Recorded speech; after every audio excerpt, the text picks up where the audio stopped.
Pour moi, t'es un extraterrestre. J'ai jamais vu ce parcours. La 3e année, l'année dernière, j'ai fait 50 000 € de chiffre d'affaires. Limite, j'ai pas assez, là, je produis pas assez par rapport à ce que je pourrais faire. C'est génial. Toutes les théories du non-travail du sol, tout ça, c'est bien. Mais faut pas croire que ne pas travailler le sol, c'est ne pas travailler, quoi.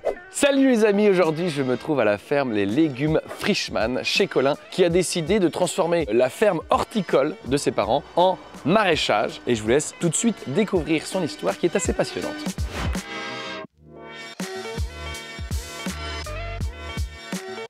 Colin, comment ça va? Ça va super bien, merci. Donc ici on est chez toi, on est au Légumes Frischmann, mais on n'est pas chez Frischmann premier du nom il me semble. Ah non, pas du tout. On va dire que je suis le descendant d'une longue lignée de jardiniers plutôt horticulteurs à la base. Je crois que ça a commencé avec l'arrière-grand-père de papa, quelque chose comme ça. Ah oui? Ouais, le truc c'est qu'ils faisaient des fleurs. Moi j'aimais pas trop ça. À la base je voulais pas du tout bosser là-dedans parce que ayant grandi dans le truc, je me suis rendu compte que c'était beaucoup de travail. Je voulais plutôt faire des études plus cool, un métier plus cool. Donc à la base j'étais prof de maths pendant 2 ans. T'étais prof de maths? Ouais. Donc ça veut dire c'est quoi ton cursus? T'as fait bac S. Ouais. On va dire globalement licence de maths. Avec une licence de maths, qu'est-ce que tu fais à part prof? Bosser dans les finances un peu obscures. Je me suis dit, bon, enseignant, c'est quand même pas mal comme métier, quoi, c'est intéressant. Et j'ai fait ça, j'ai passé le CAPES, j'étais prof certifié. Et j'ai essayé 2 ans, mais ça m'a pas plu, quoi. C'est un beau métier, hein, je dis pas, mais il en faut, ouais. Vraiment pas fait pour moi, ma personnalité. T'étais enseignant pour quel genre de classe? Donc moi, j'ai fait du collège et du lycée, okay. Donc le second degré, quoi. Et le truc, c'est que le hasard a voulu que la période où j'avais décidé que j'arrêterais de faire prof à la fin de l'année, je finissais mon année, après j'arrête et je fais autre chose. Je savais pas encore quoi faire du tout à ce moment-là. Ah d'accord. Mais le hasard a voulu que c'était en 2020. Hein, donc, 2020, année du Covid. Et en gros, mes parents avaient pris la retraite fin 2019, début 2020.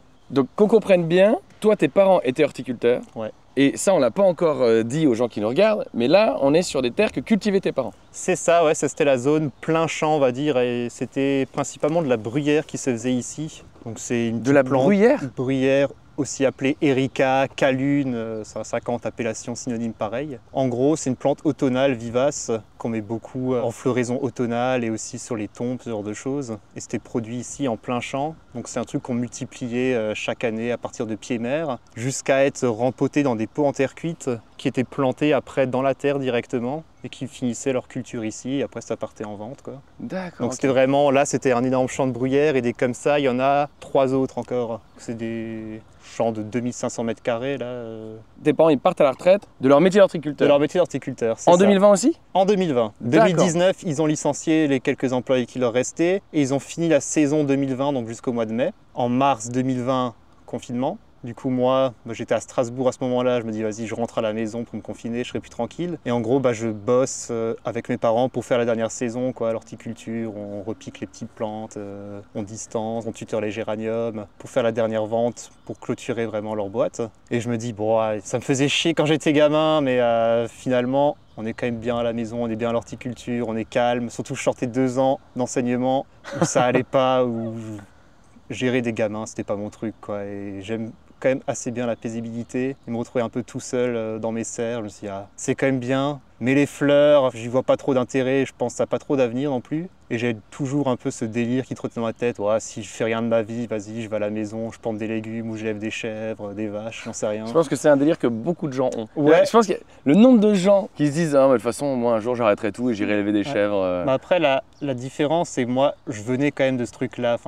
Mes parents étaient à l'horticulture. J'avais ce délire, mais quelque part, j'ai jamais voulu faire ça, m'investir là-dedans, parce que j'avais conscience des heures que tu passes, du peu de fric que tu gagnes, de la retraite misérable que tu touches à la fin, que c'est chaud physiquement. Je veux dire, on partait 1 semaine en vacances dans l'année avec mes parents quand j'étais gosse, quoi, et ça te laisse pas beaucoup de temps libre, c'est un truc, faut le faire à fond. Et du coup, vu que j'étais un peu flemmard, je me disais, ah non, j'ai pas envie quand même, ça a l'air trop difficile comme vie. Je vois mes parents bosser tard, en chier, tout ça. Donc confinement, tu rentres chez toi, tu te rends compte que tu te sens bien.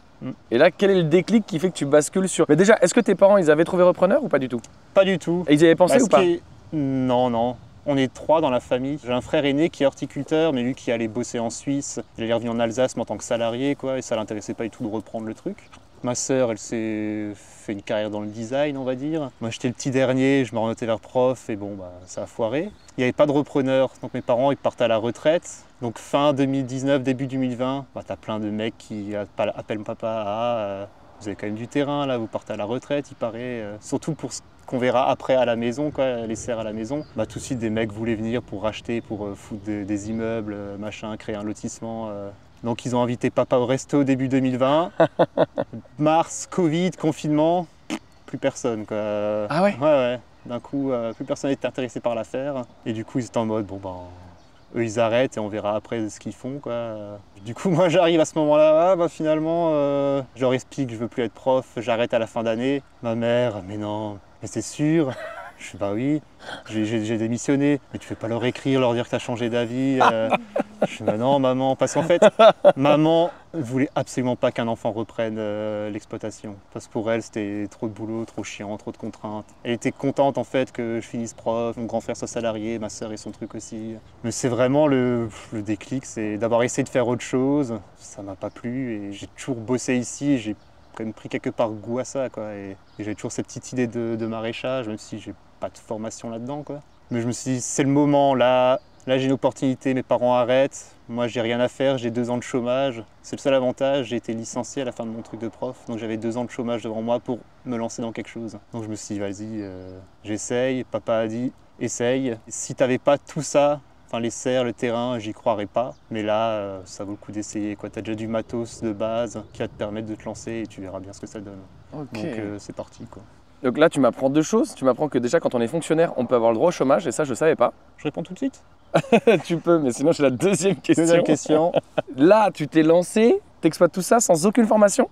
Non, formation maison, hein. Alors juste pour le chômage, en fait, j'étais pas titularisé en tant que prof. D'abord, quand tu commences, tu as les années de stage où tu es prof à mi-temps, tu es encore en formation et à la fin de l'année, ton statut est validé par ton établissement, par l'inspecteur et par l'ESP, donc le truc de formation de prof. J'ai fait une première année de stage en lycée où bah, l'inspecteur m'a dégommé à mon inspection parce que ça allait pas et il avait raison.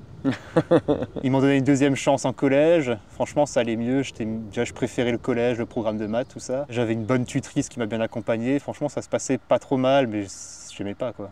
Bah, merci à ma tutrice avec qui j'ai beaucoup parlé, Isabelle, qui m'a dit en janvier, quand je reviens des vacances de Noël, où je dis ça me plaît pas, quoi. Elle me dit bah écoute, là t'es encore jeune, t'as pas d'appart à payer, t'as pas de copine, t'as rien, ça te fait chier, arrête maintenant, tu seras mieux. Et en plus, quand t'arrives à la fin de ton année de stage, s'ils te certifient pas, enfin s'ils te gardent pas comme prof, ils sont obligés de te licencier à ce moment-là. Et c'est globalement le seul timing possible pour avoir droit au chômage. Et c'est ce qui t'est arrivé? C'est ce qui m'est arrivé, ouais. Ok. Et donc du coup, après, tu te lances sans formation du tout? Ça aussi, c'est compliqué à la base parce que, bon, moi je me dis, ouais, je vais me lancer dans le maraîchage, tout ça. Je finis mon année scolaire donc en juin, je laisse passer les vacances d'essai, je m'inscris à Pôle emploi. Donc juin 2020? C'est ça, juin 2020, je m'inscris à Pôle emploi en septembre et je me dis, bon, bah c'est parti. Sauf que les formations, bah, tu peux faire le BPREA, mais c'est déjà fait les inscriptions à ce moment-là. C'était trop tard pour moi, il fallait que j'attende l'année suivante. Et à la base, j'avais fait les démarches pour m'inscrire en BPREA, mais en 2021. Et du coup, bah là, j'avais eu la formation payée par Pôle emploi et j'avais quand même mes 2 ans de chômage encore, donc je pouvais passer du temps ici à préparer en attendant. Sauf que mon père, très motivé, tout de suite, vas-y, je commande des semences un peu et on tente, on fait des trucs. Ah ouais, ton père, il voulait te pousser, quoi. Ouais, mais là, en fait, il a bossé toute sa vie. Et là, j'imagine que ton père, le fait que ça s'arrête, il savait pas trop comment gérer sa retraite, non? Bah, en vrai, il est très actif. Il aurait eu de quoi faire hein, sans tout ça. Ouais. Je pense qu'il aime bien bricoler, faire plein de trucs. Il aurait trouvé de quoi faire. Il fait des abeilles aussi là derrière depuis qu'il est à la retraite. Mais il me dit, pour m'aider moi, enfin, je pense que ça l'a touché, que ça continue quand même, quoi. Et du coup, il me dit, allez, je commande des semences, je commande du terreau, on fait un peu des trucs, on prépare une partie de la serre à la maison, une partie du champ ici. C'était une friche totale, ce machin, c'était pas comme ça. Hein. C'était comme dans le tunnel là-bas, on voit il y a des saules, des machins qui poussent partout, c'était le bordel partout. Donc on défriche ce champ. Début 2021, du coup, on a nos semences, on commence à semer les tomates, les salades, tout le bordel, à planter un peu partout. Mais là, du coup, on se retrouve début 21 avec des légumes, quoi. Et papa pensait, mais t'inquiète pas, toi t'as ta formation en septembre. Moi, en attendant, je me mets en micro-bénéfices agricoles. Donc je fais une auto-entreprise et je vends des légumes pendant ce temps-là, le temps que tu fasses ta formation et tu m'aides quand tu as du temps. Comme ça fait une transition. Moi, je commence à vendre les légumes et toi, tu reprends derrière et tu t'installes avec ton truc à toi. Sauf que il n'a pas pu se mettre en micro bénéfice agricole. La MSA l'a envoyé bouler parce qu'il touchait sa retraite à la MSA. Ils lui ont dit bah oui, mais si maintenant vous mettez au truc auto-entrepreneur, on vous sucre votre retraite actuellement, quoi. Vous pouvez pas toucher les deux. Donc papa était pas trop chaud évidemment, quoi. Donc je fais bah allez, vas-y, moi j'y vais cash, quoi. Moi je fais ma micro-entreprise là-dedans. Du coup là c'est mon statut, je suis micro-entrepreneur là. Mais c'était plein de trucs parce que du coup bah, j'ai dit ciao aux aides à l'installation, quoi, que j'aurais pu avoir avec le BPREA. Parce que j'ai demandé à Pôle emploi, oui, mais si là je fais mon micro-bénéfice agricole, juste une année, mais après je peux faire la formation. Ah bah non, du coup on vous paye plus la formation parce que vous êtes installé. Du coup il faut que tu payes l'installation de ta poche. Quand je dis à la MSA, ah, je vais faire mon truc micro-bénéfice, bah, si vous voulez, par contre vous n'aurez pas le droit d'aide d'installation du coup, vu que vous n'avez pas de capacité agricole. Enfin c'était tout un machin en tous les sens et moi je déteste faire des paperasses, des machins. Enfin, j'aime avoir la paix, qu'on me foute la paix, qu'on me foute pas dans mes affaires. Personne n'aime ça. Ouais. Et du coup, bah, j'ai envoyé chier tout le monde. J'ai dit bah vas-y, mai 2021, j'ouvre ma boîte en micro-bénéfice agricole. J'étais direct sur le marché, je vends des légumes, quoi. Ah ouais? Ouais. Direct? Direct. Avec un peu les trucs qu'on avait commencé à faire dans notre coin. Donc c'était pas Donc folichon, tu vends quoi. des légumes depuis mai 2021? C'est ça. Ça fait 3 ans. C'est ma 4e année là. C'est ta 4e année et tu t'es toujours pas formé en 3-4 ans? Même pas des petites formations d'une semaine, quelques jours, formation en ligne? Non, que dalle. Ah ouais? Ah ouais. Tous les métiers, mais principalement celui-là, c'est très rapidement auto-formateur, quoi. Tu t'inscris un petit peu dans des bouquins, dans des vidéos, Ah, machin. quand même. Oui, quand même. Mais j'aime pas lire. Papa, je sais qu'il s'est acheté tous les trucs du Bec et Loin, Coleman et trucs, et il lisait ça, il mettait des notes. Ah, j'ai vu ça, j'ai vu truc, regarde. Et je regarde un peu ce qui passait. Je fais ah oui, c'est pas mal. Il s'est mis à regarder toutes les vidéos YouTube de la ferme Cagnol, les trucs comme ça, des visites, de la chaîne maraîchage sol vivant. Et moi aussi. Et on regarde un petit peu les trucs comme ça. Et après, on fait aussi. Bah, papa, quand même, son grand-père, comme il était jardinier, tout ça, il a quand même un petit truc de base. Enfin, on revient à des méthodes que mon père faisait avec son grand-père aussi, quoi. Mais c'est vrai que la première année, on est parti vraiment à l'arrache, on a fait des trucs comme ça, et c'est après en se rendant compte que c'est pas top de faire comme ça, donc on va essayer autrement. Et chaque année, bah, on se reprend, quoi.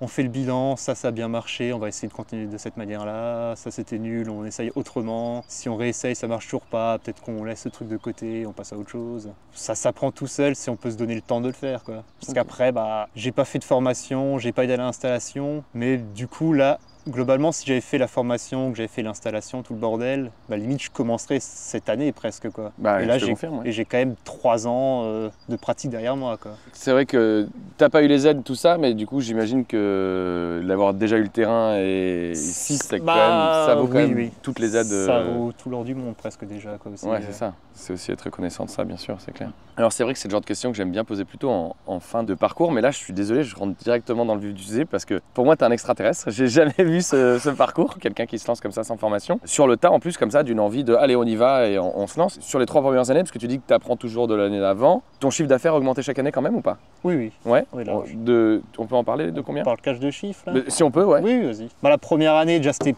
une demi-année quand j'ai commencé à commercialiser en mai 2021. Donc l'été 2021, il a fait pourri. Il a fait que pleuvoir, c'était de la merde. Toutes les tomates ont chopé de la maladie. J'ai découvert le mildiou cette année-là, tout de suite pour commencer. Ah oui, tu ne connaissais pas le mildiou avant d'être maraîcher? Limite, j'avais entendu le nom. Mais je savais pas ce que c'était. Donc allez, première année, globalement chiffre d'affaires c'était 8 000 €, quelque chose comme ça. Ok, sur une demi-année pour que tu te lances, c'est déjà pas mal. Ouais. Non mais sans formation, en une demi-année, c'est bien. Ouais, si, je pense. Si.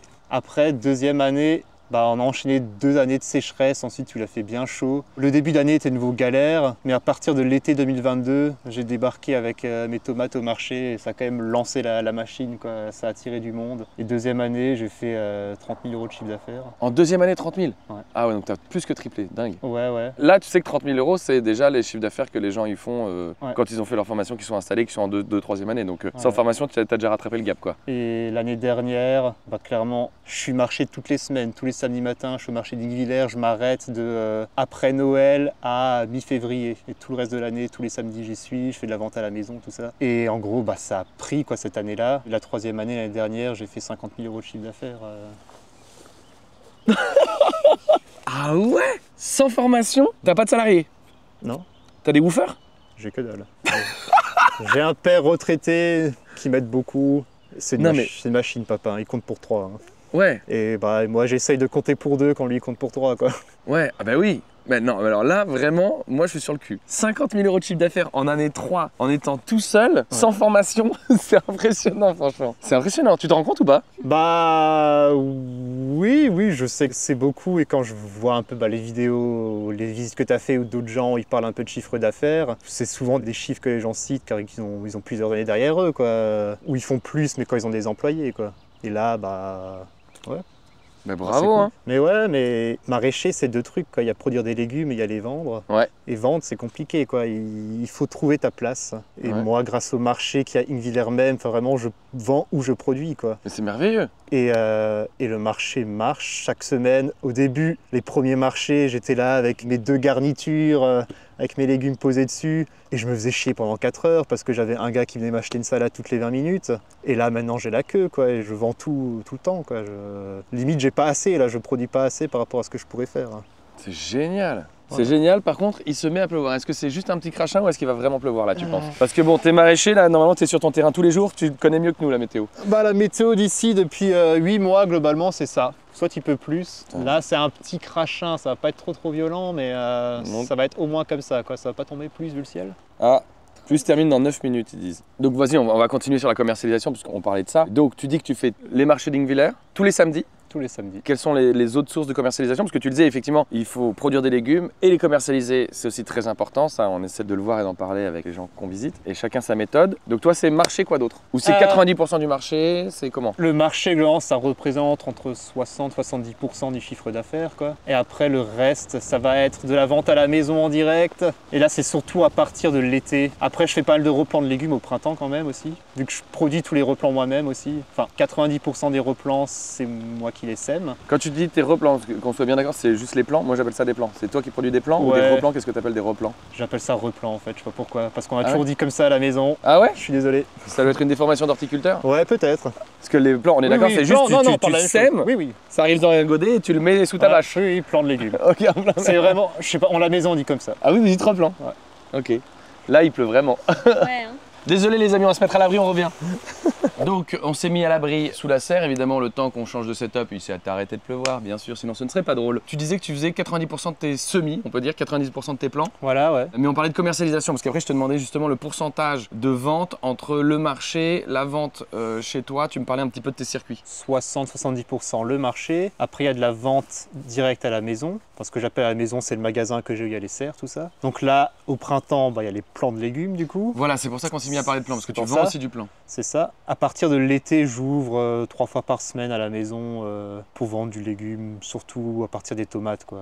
Avant ça, en gros, j'ai pas assez de production pour faire des récoltes encore dans la semaine. Je me contente du marché, c'est pratique, c'est une récolte, une vente, et le reste du temps, je l'ai pour moi pour bosser. Et c'est que l'été où j'ai vraiment beaucoup de choses à récolter, où là, c'est quasiment que récolte et vente, quoi, de juillet à septembre. Sur les 30% qui restent, ça doit être la moitié, on va dire, ça doit être 15%, quoi. Et après, des restaurateurs. Que tu as eu besoin de démarcher ou c'est eux qui viennent te voir? Il y en a un, Ingviller même, qui a appris que je faisais des légumes, il m'a appelé, il m'a dit ramène-moi 1 kilo de chaque. Et du coup ça c'est un restaurant où je bosse toutes les semaines, je livre 2 fois par semaine et je bosse depuis le début quasiment avec lui. Et donc tu lui ramènes 1 kilo de chacune de tes productions? C'était pour la première fois, ah ouais, mais du coup là toutes les semaines je ramène un peu des légumes en variés, quoi. Là pour le coup c'est assez coolos parce qu'il n'y a pas de commande officielle, il me dit ramène-moi ce que t'as, quoi, et je ramène un peu de tout. Chaque semaine, il y a un petit panaché des légumes que j'ai dispo, quoi. Après, il y en a un que j'ai démarché qui est dans un bled juste à côté aussi, moins de 10 minutes de voiture, quoi, que je livre. Après, là, ça commence à se faire sur l'année aussi avec celui-là, même si c'était principalement au début de l'été quand j'avais les tomates. Et il y a un deuxième resto à Ingviller, là c'est plutôt l'été, surtout quand j'ai les tomates, poivrons, concombres, quoi. Et j'ai commencé aussi, fin d'année dernière, à faire un peu de panier de légumes via un moulin dans un autre village alentour, où ils voulaient tenter de lancer des paniers de légumes. Donc eux, ils prennent les commandes, moi je prépare, ils récupèrent, ils les vendent eux, quoi. Et du coup, au passage, je fais un peu de panier de légumes chez moi aussi le même jour. Bon, ça c'est un peu du mal pour le moment, mais j'ai un peu d'ambition pour cet été, je pense, avec des belles tomates, ça devrait partir, quoi. Donc voilà, globalement c'est ça là. Quelques marchés exceptionnels, ponctuels comme ça, genre là j'ai fait une foire aux plantes pour vendre des plants de légumes un jour, des fois il y a des marchés des terroirs par-ci par-là. La vente de plants, c'est quand même quelque chose dans le monde agricole qui est assez rémunérateur. Je le sais parce que moi-même, c'est ce que je veux faire, hein, donc on va pas se le cacher. Et donc, juste que je me rende compte, parce qu'effectivement, tu arrives à 50 000 € de chiffre d'affaires, mais est-ce qu'il y a une forte part qui est due aux plants ou... Non, les plants, c'est quelques milliers d'euros, quoi. Enfin, je pourrais pas te dire exactement. Le foire aux plantes que j'ai fait, là, au mois de mai, sur ce marché-là, j'ai vendu quasiment 1000 € de plants. Sur un marché? Ouais. Et après, j'en vends surtout au marché, j'en ramène chaque semaine. Et là, j'avoue, je fais pas trop le décompte entre les légumes et les replants. Enfin, je fais le total du marché, quoi. Mais donc voilà, chaque semaine, il y avait quelques centaines d'euros de plants, quoi. Je pourrais pas dire exactement. Ça doit chiffrer en 3 000 à 4 000 € je dirais, peut-être. Ouais, c'est quand même pas mal. Oui, non, mais c'est toujours ça de prix. Et oui, et donc là, bon, on l'a évoqué brièvement, mais on va en reparler. On est sur une parcelle, mais le lieu d'horticulture originel, il est chez moi, chez ce toi, que j'appelle à la maison. À la maison, voilà. Donc j'imagine que là-bas, vu que tes parents étaient horticulteurs, tu as vraiment une serre bien faite pour la production de plants en plus ou... Ouais, il y avait une serre de multiplication, quoi. Mais après, disons que si tu vas aller au bout de la chaîne, c'est toujours bien de tout faire toi-même. Et ça te permet de faire de la vente de replants. Globalement, tu vas te payer tes semences avec les replants que tu vas vendre, quoi. Mais il faut pas négliger le truc, c'est du temps. Et c'est surtout de la place, quoi. Donc il faut avoir une serre. Parce que nous, on a une serre où on fait tous les semis, mais j'ai une deuxième serre où on repique les tomates et toutes les aubergines poivrons pour les mettre dedans. À partir du mois de mars, quand on repique les tomates, tout ça, j'ai une serre avec un poêle à bois où je peux chauffer un petit peu pour si jamais il y a des gelées. Et après, on monte encore certains trucs dans une autre serre. Enfin, ça prend de la place, quoi, tout de suite. C'est un choix à faire entre commander des plants de légumes tout faits, où tu es vraiment sûr de la qualité de ton truc et tu le reçois quand tu veux, tu le reçois, tu le plantes et ça dégage et tu l'as pas dans les pattes. Et là, quand tu fais beaucoup de semis, beaucoup de trucs et tu te retrouves avec des plaques partout et des fois t'as pas le temps de le planter, ça végète dans le machin, c'est de la gestion en plus, quoi, et des contraintes en plus, mais c'est moins cher et t'as quelque chose à gagner dessus, quoi. Ouais, c'est vraiment deux modèles et deux façons de penser différentes parce que, tu vois, par exemple, hier, on était dans une ferme où, alors eux, ils faisaient du maraîchage sur sol vivant, mais sur grande surface, tu vois. Et eux, justement, ils étaient à l'inverse en disant, et moi, vu la taille que je cultive, il faut que j'achète mes plants, comme ça, ils sont là le jour où je le veux, bam, il est là et je réfléchis même pas, tu vois. Et c'est vrai que ça, c'est super pratique, quoi. Ouais, mais toi, t'es pas à la même échelle. D'ailleurs, on n'a pas parlé de la surface agricole. Donc, t'as, si j'ai bien compris, cette grosse parcelle, et puis à la maison, les serres, même si là on est dans une serre, mais c'est une grosse serre par rapport à celle que tu as à la maison. Donc tu es sur ces deux pôles. Ouais, c'est ça, ouais. Du coup, ça représente quelle taille? Globalement 4000 m² de plein champ, quoi. Et après en couvert, il y a cette serre, elle fait 1300 m². Et à la maison, j'en ai aussi une grande qui fait 1200 m². Et après, plusieurs petites de 300 m². Donc on va dire on a 3000 m² couverts et 4000 m² plein champ, quoi. Ouais, c'est marrant, tu as vraiment quasiment autant de couverts que de plein champ, quoi. Dans les années comme ça, franchement, tu es content d'avoir du couvert, hein, parce que le plein champ, c'est compliqué. Moins contraignant d'avoir des serres, quoi. Et bon, c'est pour ça que j'ai un peu de chance d'avoir hérité de pas mal de serres, hein. On a mangé ensemble ce midi, donc j'ai eu quelques indices comme ça, mais j'essaie vraiment quand on mange avec les maraîchers et les maraîchères de poser le moins de questions possible pour avoir la surprise en discutant que ce soit le plus naturel possible. Mais j'ai ouï dire que tu n'étais pas en bio. Non. Alors explique-nous ce que tu fais, comment et pourquoi tu n'es pas en bio.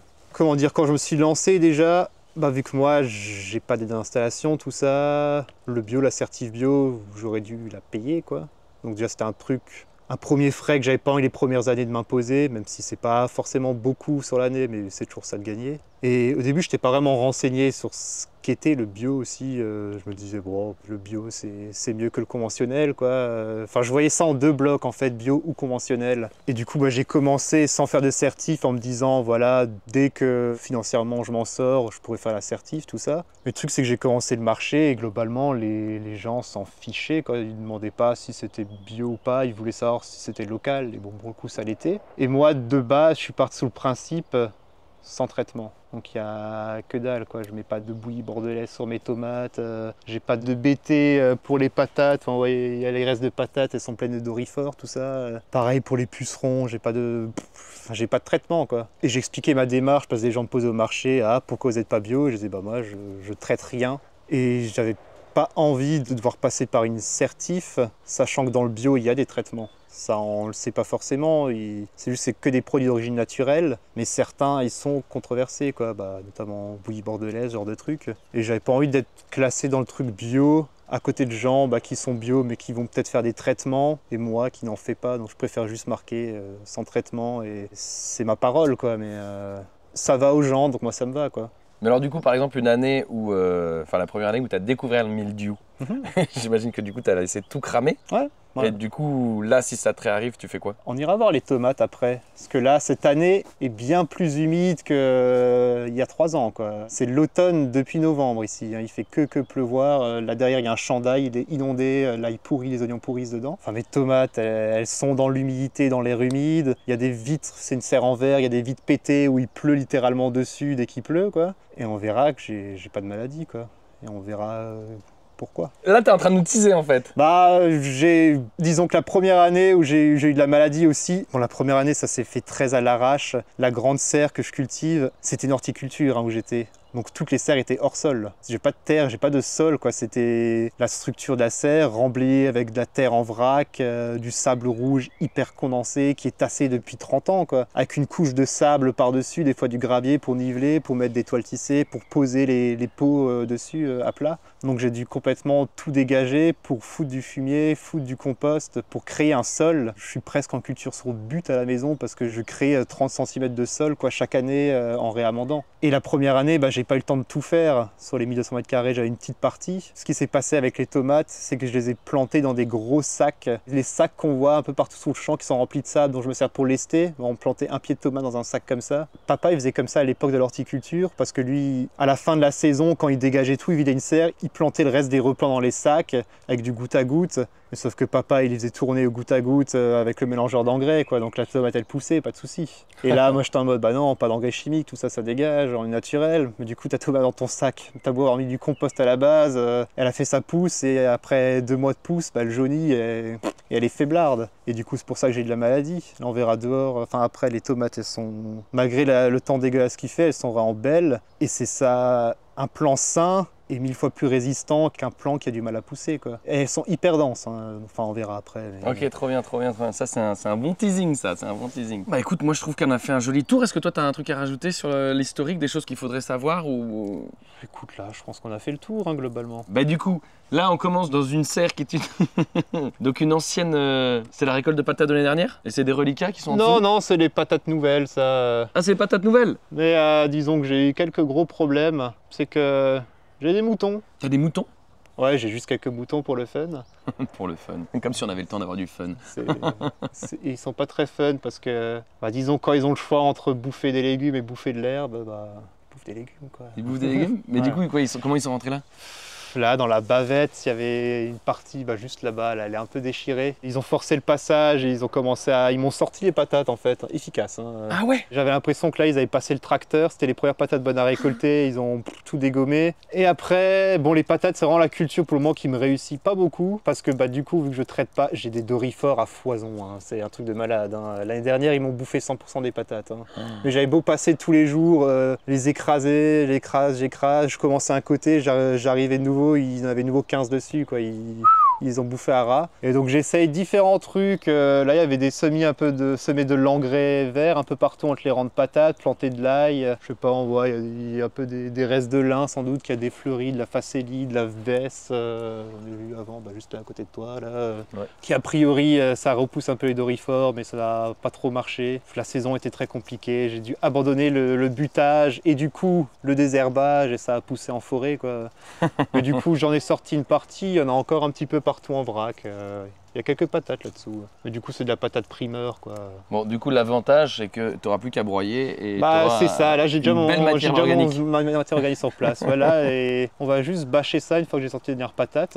Et ce sera très bien. L'année prochaine, on pourra cultiver, quoi. Quelques haricots rames encore là, sur le truc là, que j'ai déjà récolté. Alors, Ça, c'est ton tracteur? Ça, c'est le tracteur de papa qui ne sert à rien. Elle est où ta mécanique? Elle est juste à côté du tracteur. Donc ton tracteur, il est plus petit que le tracteur qu'on voit au fond? Ouais, tu le vois presque à travers. Là, il y a un petit tache orangé. Là. Ah, t'as un petit Kubota? Un petit Renault? C'est pas un Kubota, c'est un... Ouais, on commence par ça. Viens, on va le voir. Et les amis, on dirait presque une blague parce que là, c'est le tracteur du papa de Colin. Et là... Le tracteur de Colin. Regardez-moi ça s'il est pas beau. En vrai, c'est aussi celui de papa un petit peu à la base, mais c'est celui dont on se sert actuellement, quoi. C'est incroyable. C'est marrant parce que j'ai l'impression que ça se démocratise de plus en plus en fait le maraîchage avec des petites machines quoi. Ouais. Bah, du coup, ça c'était l'IT de papa là, à l'international. Mais déjà, c'est une plaie à démarrer, faut être deux pour le démarrer. Faut le brancher le pick-up dessus parce que la batterie galère. Du start pilote dans le machin. Enfin, on voit, il est posé là, il sert à rien, il y a les ronces qui poussent dedans là. À la base, on a une petite fraise là, qui était avec quand on était derrière. Parce qu'on n'avait pas d'outils vraiment pour commencer, donc on faisait avec ça par défaut. Je m'en sers pas des masses non plus quoi en vrai. À partir du moment où tu peux bâcher ton sol avec de la matière organique par-dessus, bah, tu as un travail naturel qui va se faire. Ce qui fait que quand au printemps, tu enlèves ta bâche, ta terre, elle est meuble, elle est saine, et tu peux presque planter dedans comme ça direct, quoi. Là, c'était le cas pour toutes les courges, tout ça. Là, c'était vraiment tout bâché cet hiver après les cultures. Et on pouvait planter direct, on voyait les galeries de vers de terre en surface quoi, qui avaient fait le travail pour nous. J'aimerais bien quand même changer de tracteur, hein, parce que celui-là, c'est 12 chevaux. 12 chevaux. Ouais. Je savais même pas que ça existait. 12 chevaux, je savais même pas que ça existait. Bah, le problème, c'est qu'on a acheté ce bidule, ce cultivateur, mais ce vieux machin, ça a des fixations en 4 points. Et maintenant, bah, le conventionnel, c'est tout du 3 points. Et du coup, bah, on était comme des cons, on pouvait pas l'attacher dessus. Donc là, d'où cette énorme sangle. Donc papa, il a bricolé un truc avec des barres métalliques, mais il est trop lourd pour le tracteur en fait. Ce qui fait que quand tu peux pas avancer, il reste dans le sol, quoi, le cultivateur, t'arrives pas à le soulever. Donc on a rajouté une sangle juste pour pouvoir le lever, pour pouvoir rouler avec, quoi. D'accord. Et ce cultivateur, tu t'en sers pourquoi? Bah là, on passe dans les endroits, si jamais, quand il a beaucoup plu, là, le sol était bien tassé. C'est juste histoire de passer sur les planches pour décompacter, quoi, un petit peu. Et aussi, j'ai énormément de rongeurs, mais vraiment beaucoup. Tous les arbres fruitiers qui manquent, là, sur le champ, ils se sont fait bouffer par en dessous, par les racines, par des râteaux-pieds, quoi. Là, l'année dernière, j'avais semé des carottes, il n'y avait plus rien, il y avait des galeries partout. Et donc, ça permet de passer dans les planches, déjà de combler les galeries, parce que des fois, littéralement, tu marches, tu t'enfonces, quoi. Surtout là, avec toute la pluie qu'il y avait, ça faisait des trous d'eau. Ça permet un petit peu de les déstabiliser, quoi, de passer, de péter les galeries et de les faire dégager. Mais comme dit, c'est pas un travail systématique, quoi. Ça va être une fois dans l'année, avant de planter, quand on a débâché, on passe un petit coup juste pour décompacter, et puis voilà. Pour le coup, ça, c'est un conseil qu'on m'a donné. A priori, pour faire fuir le râteau-pied, la meilleure façon de le faire fuir, c'est l'élevage, justement. Donc, comme tu as des moutons, je ne sais pas si sur les parcelles où tu as beaucoup d'attaques, tu pourrais pas les parquer un peu sur ces parcelles-là pour les faire fuir. Ça, je savais pas du tout, pour le coup, des... Bah, quelqu'un d'autre m'avait donné un truc, c'était de mettre du lisier de cochon, qui détestait ça, et que lui, il épandait ça partout autour. J'avais essayé une année, mais l'année dernière, on allait chercher une remorque de fumée de cochon chez le gars. On a foutu partout autour des carottes. Enfin, on a semé les carottes, on a mis du lisier partout autour. Bon, ils sont passés quand même, hein. Ouais. L'élevage, bah, après, le compliqué, c'est de trouver la rotation avec les moutons, parce que vraiment, c'est vorace. Donc, il ne faut pas qu'ils aient accès aux cultures, quoi. C'est pour ça qu'on essaie de faire en mesure de tout clôturer, parce que sinon, ils rentrent dedans et ils te font des ravages. C'est des tracteurs, hein, les gars. Là, les sols étaient butés, c'était tout plat. Quand je suis revenu le matin, quoi, il n'y avait plus rien, plus aucune végétation, hein. Voilà, qu'on se rende compte. Je suis repassé pour sortir, mais quand les moutons ils étaient venus, c'était comme ça. Tu as l'impression que vous avez passé le broyeur dessus. Alors qu'il y avait des buts. Et ils ont bouffé toutes les patates qui étaient bonnes à récolter, quoi. Et les celles qui étaient trop petites, ils n'ont pas touché. On va voir un petit peu là-bas ce qui se passe, puisqu'on a vu que les moutons ici avaient bossé à ta place. Efficace. Hein. Ouais, efficace. Et là, juste là, un petit tournesol qui pousse tout seul? Ça, ouais. Bah, l'année dernière, à la fin d'été, on avait des haricots qui étaient plantés là. Et on avait planté quelques tournesols autour des haricots. Voilà, juste pour le plaisir d'avoir des tournesols, quoi. Ça, c'est des pièges à quoi, ça? Ils se sont ressemés. Bah, ça, c'est des pièges à souris. C'est une technique qui vient de Coleman, justement, je sais plus son nom, un maraîcher. Elliot Coleman, voilà. C'est une boîte avec 2 trous et 2 tapettes, juste entre les trous sans appât. Et la souris va naturellement rentrer dans le trou par curiosité. Et ça permet d'en capter quelques-unes comme ça. Et ça marche, hein. Mais vraiment, j'ai pas trop le choix parce que j'ai pour le moment tellement de rongeurs. Et pourtant, j'ai énormément de prédateurs, des souris, quoi. Mais ça a du mal à se réguler. En gros, première année, cette serre, c'était une friche totale, hein. C'était comme le champ à côté. Il y avait des pins qui avaient poussé dedans, des bouleaux. Elle était complètement débâchée. Il y avait des ronces partout dedans, on a tout nettoyé, on a rebâché la serre. Et le truc, la première année, j'ai pas trop remarqué, mais deuxième année, à partir du moment où il y avait des légumes de manière courante, quoi, les souris sont revenues en force parce que c'était de la bouffe, c'était un garde-manger. En plus, vu que tu fais pas mal d'apports, paille, foin, un peu tout ce qui traîne, tu fais des semis d'engrais verts que tu couches, ils se foutent partout dedans, tu bâches, c'est un nid pour eux. avec le légume qui est dedans. Et j'ai un retour en force des souris qui ont vraiment... La première année que j'ai cultivé dans ce tunnel, en fait, j'ai fait 0% de récolte, quoi. Ah oui. J'avais planté à l'hiver, j'avais rempli de brocolis, choux-fleurs pour en avoir au printemps. Ils m'ont tout bouffé, quoi. Tous les choux, les carottes. Les seuls trucs qu'ils n'avaient pas mangé, c'est la mâche. Ça va pas toucher. Mais du coup, c'était compliqué. Du coup, on essaye de mettre un peu des pièges par-ci par-là, quoi, pour essayer de diminuer un petit peu le truc, quoi. Mais on voit très fréquemment des faucons, des buses. Il y a un milan royal aussi qui tourne pas mal ici autour, là. Mais le truc, c'est que les souris sortent surtout la nuit, donc c'est... Voilà. Et la nuit, du coup, en contrepartie, il y a des renards et des blaireaux qui font le tour. Et ça, on pourra voir après, peut-être là-bas sur le champ, vite fait. C'est que le blaireau, il creuse... si tu as une bâche comme ça, qu'un truc planté dedans, il va creuser dans le trou de la bâche, il va sortir ce que tu as planté pour chercher les souris, les vers qui sont en dessous, quoi. Non. Si. Là-bas, il manque plein de courgettes sur une ligne et tout était déterré par un blaireau. Je l'ai pris en photo, je l'ai... C'est vrai? Ouais. L'image tout de suite.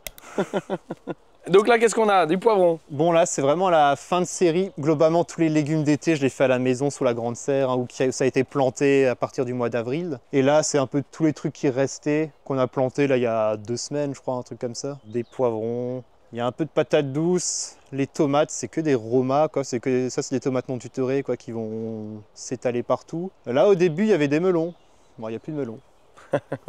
Et pourquoi il n'y a plus de melon? Les souris, j'ai l'impression aussi, parce que quand... Bon là, je pense qu'il n'y a plus grand chose. Mais à la base, ils avaient commencé à disparaître, où tu voyais plus que le haut de la tige, quoi, et ils s'étaient fait croquer. Et généralement, ça, c'est les souris qui viennent, qui bouffent la tige du melon, quoi. Putain, c'est fou, ça. Ah ouais. Non, mais les rongeurs sont motivés, ouais. Et là, cette splendide rampe d'irrigation, là. Ça, c'était l'irrigation initiale qu'il y avait ici, dont je me servais vite fait au début avant d'installer l'irrigation qu'on voit les asperceurs au sol. Alors ça, c'est intéressant, excuse-moi. Tu mets des asperceurs au sol alors que tu es sur bâche. Ouais. Alors ça, j'ai jamais vu non plus, je crois. C'est vrai? J'avoue qu'on a commandé ça, la commerciale, elle nous a regardé bizarrement. On fait pas comme ça normalement, ou au moins faut mettre des asperceurs accrochés en haut, quoi, suspendus. Le problème, il y a un peu le débat entre asperceurs et goutte à goutte. À la maison, je suis en goutte à goutte et ici, j'ai voulu laisser les asperceurs parce qu'il y a des pour et contre dans les deux cas. Les asperceurs, ce qui est bien, c'est que ça mouille tout le sol, quoi. Donc, tu as de l'humidité partout, donc ça permet aux enracinements de développer sur toute la surface. Et tu as de la vie partout aussi parce que le sol, quand il est sec, il n'y a pas grand chose qui se passe en dessous, quoi. Et c'est un peu le défaut du goutte à goutte, où à la maison, on verra, j'ai du goutte à goutte par capillaire, où tu vas avoir un capillaire dans chaque trou où il y a un truc planté. Mais du coup, ça va être mouillé autour du plant, là, et entre, tu auras toujours des zones sèches. Et à la fin de l'année, quand tu enlèves ta bâche, tu remarques ton truc est ultra sec en dessous et qu'il n'y a plus rien, il n'y a plus de vers de terre. Alors que là, ça va consommer beaucoup plus d'eau. Mais vu que la toile tissée, c'est un truc qui respire. Quand tu mouilles la bâche, ça va finir par passer dedans et ça va mouiller le sol, quoi. Ça va, par capillarité, ça va descendre. Et ça te permet d'humidifier vraiment tout le sol. Ah ouais, genre ton irrigation, elle va pas faire des gros tas de flotte non, globalement. Sur la bâche, là, par exemple, au milieu, là? Non, écoute. Après, c'est vraiment de la micro-aspersion, donc ça mouille tout légèrement, quoi. Et justement, pareil, la micro-aspersion, t'as pas peur qu'elle te développe des maladies en serre, comme ça? Écoute, là, cette année, il faudra voir. L'année dernière, j'avais déjà fait les tomates comme ça, que des romas. Là, je les ai plantés que sur une ligne. L'année dernière, j'avais planté 2 lignes de romas comme ça, ultra denses. Et ça avait fait des buissons gigantesques. Mais ils étaient très secs l'année dernière, donc j'ai pas eu de problème. J'avais l'aspersion, ça mouillait tout le feuillage, tout ça. Il n'y a rien eu du tout. Là, il faudra voir cette année s'il fait plus humide, s'il y a des maladies ou pas. Mais encore une fois, quand les tomates poussent bien, sont en bonne santé, globalement, les maladies ont du mal à se développer, quoi. Le problème, c'est que tout a du mal parce qu'il fait froid. Et cultiver les légumes d'été quand il fait froid, c'est un peu nul. Surtout que là, il y a encore la semaine dernière, on avait des nuits, il faisait moins de 5 degrés, quoi, ici. On a le thermomètre là-bas, il faisait 3 degrés, quoi, la semaine dernière, où il y a 10 jours. Et là, du coup, planche de patates douces, là, au milieu? Ouais. Bon, ça c'est une tentative, j'ai pas trop d'espoir pour celle-là, j'en ai fait à la maison, 6 sous serre, parce que les patates douces, la première année, je les ai fait en plein champ, ça avait bien marché, j'avais recruté des trucs grosses comme ma tête, quoi. Deuxième année, j'ai refait pareil, je me suis tout fait bouffer par les souris. Ah oui? Ouais. Déjà, à la plantation, ils m'ont bouffé tous les plants de patates douces, quoi. Donc je faisais que rebouturer, remultiplier pour replanter, combler les trous, et elles bouffaient. Et les quelques-uns qui ont persisté, à la fin, tu soulevais ta patate, elle était... complètement bouffé partout autour, quoi. Donc là, on réessaye dans la serre en se disant bon allez, il nous restait ça, on les a plantés là pour essayer, quoi. C'est un peu la serre de la deuxième chance ici, là, pour le moment. Tous les trucs auxquels je tiens, je les ai sous les serres à la maison, où là je suis à côté. Je sais que ça se passe bien. Et alors dis-moi, je ne sais pas si les gens vont le voir à l'œil, là, si c'est flagrant à la caméra, mais j'ai l'impression que, ok, on est sur bâche, mais ça fait quand même des buts là. Hein. Ouais, Quand tu fais des planches, hein, tu les remontes, tu les rehausses, comment tu travailles? Cette année, là, c'était il y a encore quelques semaines, il y avait tout le tunnel là était couvert d'engrais verts. On avait semé, il y avait la facélie principalement, du pois gourmand. On l'a couché. Et ces espèces de chemins, c'est dû à l'année d'avant encore, où on avait fait un espèce d'andin fumier paille pour faire les planches. Et du coup, les chemins sont plus ou moins restés avec le truc. Et comme après tu marches dans le chemin, tu piétines, tu vois que là c'est tassé. Et ça crée un petit peu des espèces de petites buttes, ouais. Ah d'accord, c'est pas fait exprès quoi, c'est les restants d'andin de... Ouais, c'est ça. Disons que c'était là où on avait épandu le fumier et la paille. Et vu qu'on avait essayé de mettre bien sur la planche pour que tout soit centralisé. Du coup, ça a créé une petite butte qui est restée après quoi, avec la culture. Et quand on a semé, pareil, quand on a tout couché, ça s'est remis sur la butte. Et ouais, ça fait des petites bosselettes comme ça. Ouais. Donc nous voici à l'extérieur de la serre qui était juste là. C'est seulement ici ton plein champ en fait, parce que là il y a la serre, là il y a du plein champ au milieu, là-bas il y a l'autre serre qui clairement, pour l'instant, n'a pas envie d'être cultivée, j'ai l'impression, ou alors est très cultivée par le vivant qui a repris ses droits. C'est ça. Là je vois que tout est bordé de fruitiers qui vont très bien, là ça va très bien. Ils ont été plantés il y a combien de temps? Ça, ils ont été plantés en début 2021. Alors ça veut dire que ces arbres là, genre ce pommier, c'est un pommier ça? Ouais. Il a que 3 ans? Ouais. Il y a une partie des arbres fruitiers, là c'était encore des fruitiers que papa et maman ils avaient à la maison au magasin parce qu'ils vendaient, ils avaient une petite pépinière d'achat-revente de plants comme ça. Et on avait planté une partie, on en avait acheté quelques-uns en gros chez un producteur et on les avait plantés en 2021. On a planté l'année d'après sur un autre champ qui est là-haut. Bon, ils vont un peu moins bien parce que là-bas c'était très compliqué de les arroser avec la sécheresse, il y en a pas mal qui y sont passés. Et surtout encore coup des moutons qui sont une fois rentrés dans la parcelle. Ah oui. Ils avaient commencé à taper dans l'écorce, quoi. Ouais, je sais pas si vous voyez là. On a essayé de mastiquer, mais là, ils ont survécu pour le moment. Mais il a souffert ce tronc. Hein. Ouais, il y en a, ils les avaient sous tout le pourtour. Hein. Ah ouais? Ouais. Ah le pauvre. Derrière, tu as tes salades qui ne se sont pas faites manger. Ouais, celles qui sont restées en vie, ouais. Choux, qu'est-ce qu'on a? On a de l'oseille. Non, ça c'est des blettes rouges, là. Ah, mais c'est des bébés blettes alors? Ouais. Hein, ils ont été plantés il n'y a pas longtemps. Ça a été planté il y a certains trucs, il y a quand même déjà quelques semaines, mais ça pousse pas en fait. Les haricots derrière, là, ils ont bien... Ceux-là, là, les petits haricots là? C'est des nains et ça, c'est des rames.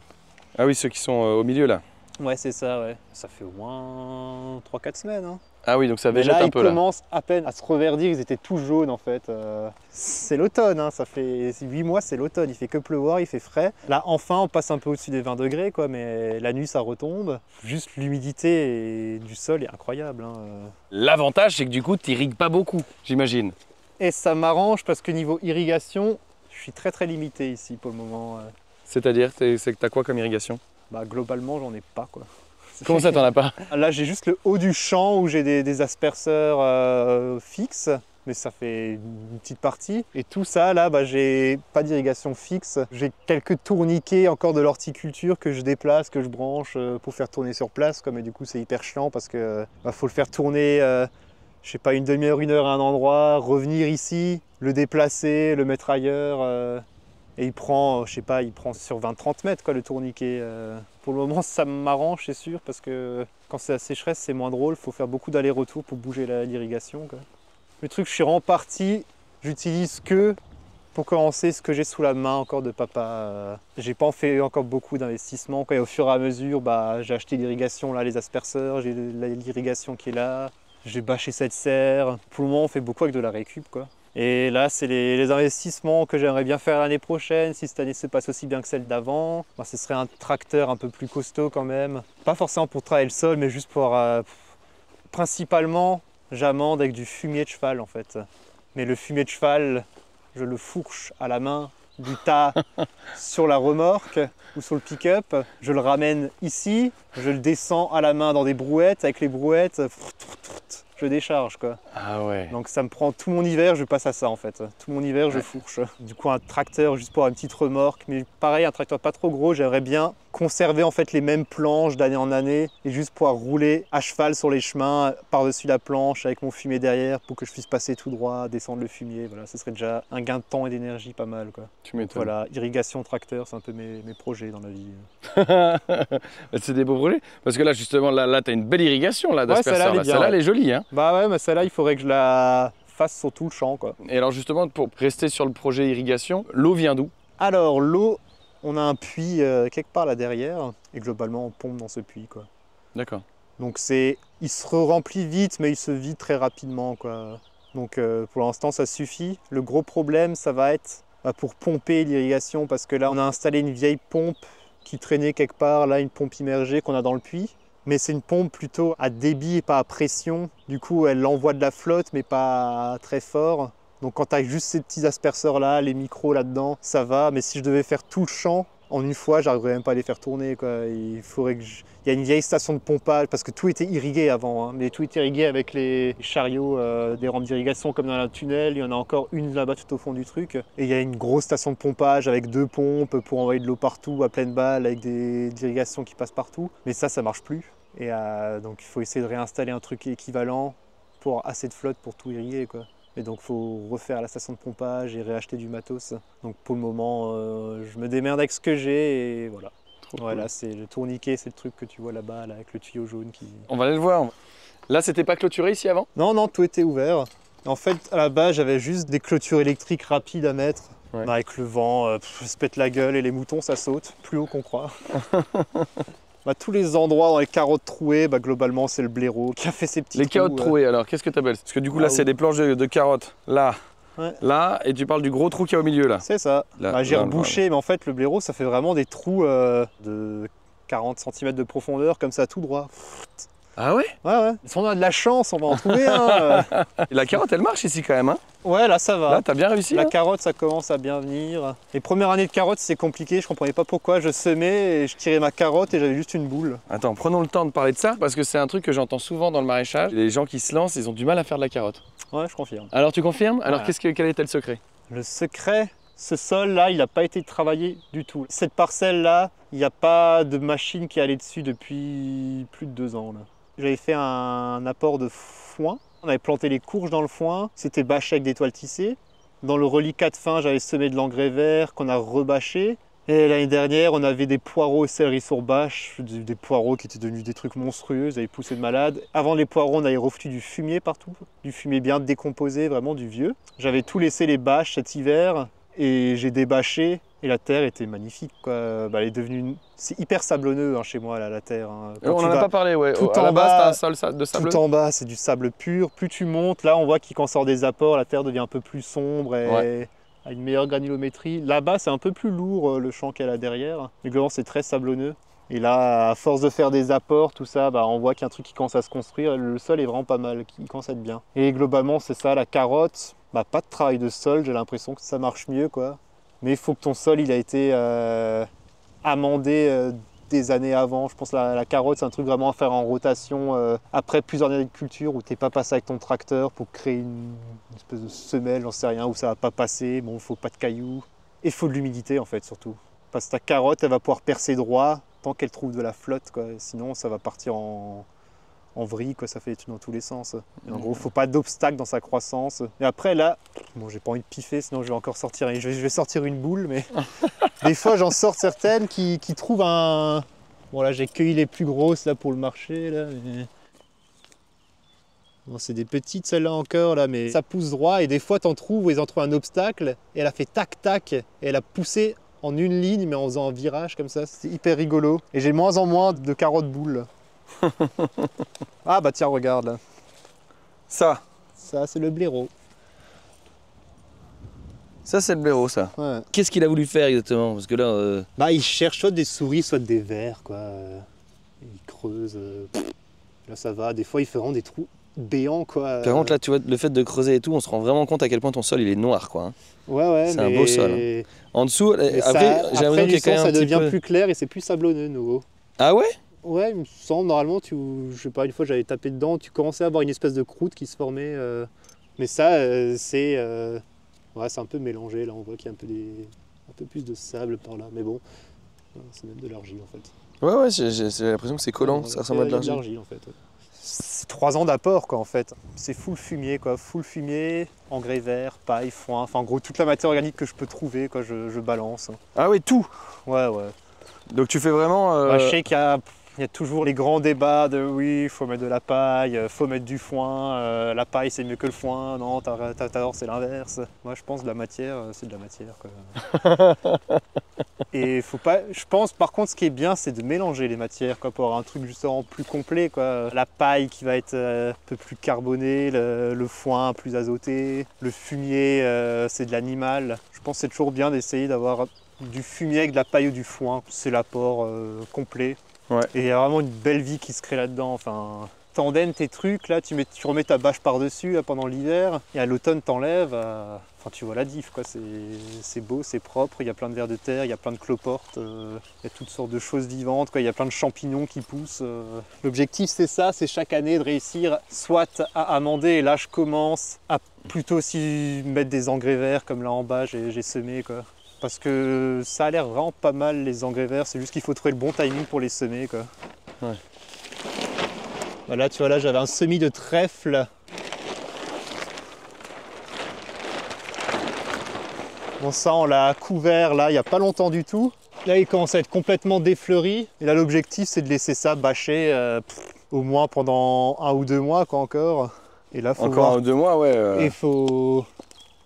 Là, tu commences à voir un petit peu les passages des vers de terre, tout ça. Parce que là, tu dis encore 1 ou 2 mois, mais ça n'aura pas complètement disparu. Après, tu vas mélanger ça avec un tracteur ou quoi? Je pense pas.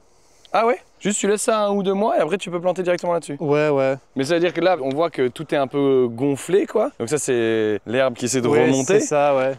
Enfin, je sais pas, je verrai. Pour l'instant, j'ai pas trop de timing de trucs à planter là-dessus, mais d'ici 2 mois, pour moi, le truc sera couché et sera à peu près mort. Ce ne sera pas décomposé, hein. Il restera une espèce de paillis en fait, un paillis naturel. Et c'est juste que je vais remettre une toile tissée et replanter à travers quoi. D'accord. Parce que là du coup c'est vraiment une bâche d'ensilage qui te sert juste à couvrir. Ouais.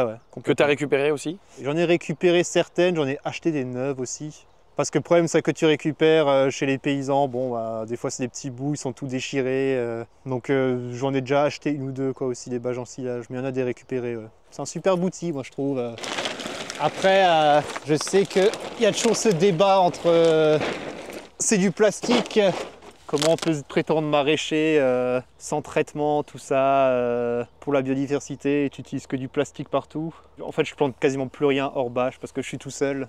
J'ai pas le temps de désherber, quoi. C'est pas possible, il faudra un gars à plein temps pour faire ça. Et surtout, tu découvres à fur et à mesure de l'utilisation que c'est pas juste contre l'enherbement que ça sert. Déjà, ça garde l'humidité. Bon, là, j'en ai pas trop besoin actuellement, mais ça réchauffe le sol. Ça crée un abri pour la biodiversité en dessous, quoi. Il y a plein de bestioles qui vont se foutre sur les bâches, elles adorent ça. Enfin, tu laisses ça pendant 6 mois dans ton jardin, tu regardes en dessous, t'as plus rien et t'as plein de bestioles, quoi.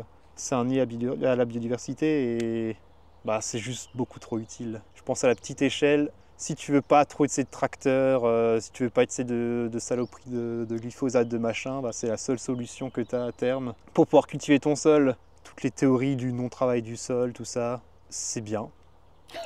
Mais faut pas croire que ne pas travailler le sol, c'est ne pas travailler, quoi. Il faut comme ça semer un engrais vert, le laisser pousser. En plus, pendant ce moment-là, il y avait pas mal de légumineuses, quoi, donc qui ont stocké l'azote dans le sol. Il y avait toutes les abeilles qui sont venues, qui ont pollinisé, il y a plein de bestioles qui étaient dedans. Ensuite, tu le bâches, ça va se dégrader, il y a des bestioles qui vont le consommer. Et après, tu pourras, franchement, planter comme ça, sans passage au tracteur, quoi. Ce sera malléable. Mais c'est juste qu'il faut du temps. Ouais, peut-être là, quand j'ai dit 1 ou 2 mois, c'est limite, mais il faudra pas beaucoup plus, quoi. Là, il s'est déjà bien jauni et ça fait 1 semaine, quoi. Effectivement, si l'été arrive enfin, oui, avec la chaleur, là c'est sûr qu'un ou 2 mois tu seras bon. Ouais, mais si ça reste humide, 1 ou 2 mois c'est compliqué, quoi. Tu fais pas 1 ou 2 mois à ce stade-là en plein hiver, je pense. Non. Mais ce qui est marrant, la bâche d'ensilage, c'est violent à quel point ça retient l'humidité. Là, c'était une prairie naturelle, on va dire. On peut aller la voir même directement. Hein. C'était des semis de haricots l'année dernière qui ont complètement foiré. Et puis en fait, j'ai rien fait. Ça a poussé quoi, en prairie naturelle. Ici? Ouais. J'avais cette bâche d'ensilage, je l'ai foutue dessus. Ah ouais, directement, t'as pris celle-là était vraiment là. D'ailleurs, on voit bien le... Oui, c'est la même superficie là. Non, elle était littéralement là. Pour le coup, on l'a laissé vraiment tout l'hiver et on l'a enlevé la semaine dernière, je crois. Hein. Où il y a 10 jours, ça, l'engrais vert, on l'a semé la semaine dernière. Donc là, je comprends pas, t'avais une prairie Ouais. Tu l'as bâché?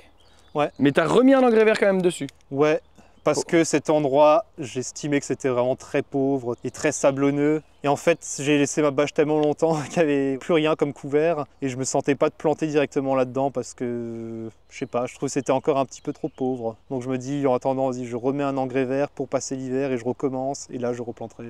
Ouais, je fais 2 années d'affilée parce que vraiment là c'est une partie depuis le début, dès que je plante un truc il se passe rien quoi.